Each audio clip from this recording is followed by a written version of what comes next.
Welcome to week 4 of Engineering Weekly. This week we're recording drums, and I am your weekly host, Dr. Meikenstein. We have Owen Eichensehrer of a couple bands from the Buffalo area. He plays with Three of a Kind, and he's also played with Foreign Tune. So check them out. We're going to record drums over the song that we've been working on the past 3 weeks.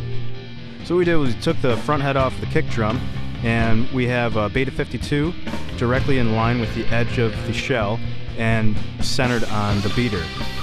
This microphone is running into a Design Pacifica mic preamp. We're double micing the snare top and bottom. On the snare top, we're using a Shure Beta 57A, and that's also going into an Design Pacifica mic preamp. Beyerdynamics MC930 on the snare bottom, and that is being recorded through a Lightning Boy Audio prototype, the Zeus channel. And that microphone, it's positioned about an inch away from the drum head, pointed towards the center of the drum on the top, and on the bottom it's also the same. And it's important to have the same angle and distance from the drum on the top and the bottom so that you can easily align the phase. The bottom mic will always be out of phase with the top mic. You need to use a phase invert switch on your mic preamp. That is always true if you position it the same distance from the head as the top. On the toms, we're using Shure SM57 Unidyne 3 microphones. Those are vintage 57s, and those are running into the mic preamps on a Midas Venice 240 mixing board. We have a room mic setup, which is a vacuum tube condenser microphone. It's a Perlman TM1.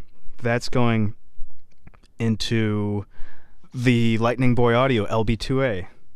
And that is being used as a mic preamp and a compressor, and it is compressing it quite a bit. It has that compress limit switch. It's on compress, and we're using for overheads a pair of Cascade Gomez ribbon microphones in the Bloomland setup. It's kind of like an XY, a little bit different. Look it up. And those are centered kind of over the snare drum. It's angled in a way that it will pick up the stereo image of the drum set real nice when he goes across the toms, but the main thing is trying to get a good balance in the center with the snare, kick, and hi-hat, because you don't really want the hi-hat way off to one speaker, so you gotta kind of position the microphones in a way that you'll get a good mix of everything. And those microphones are being recorded through a Groovetube Supri. It's a stereo vacuum tube mic preamp. The overhead microphones are positioned 44 inches above the snare drum, and the room microphone is placed 132 inches away from the center of the snare drum for a 3-to-1 ratio so that they will be perfectly in phase with each other.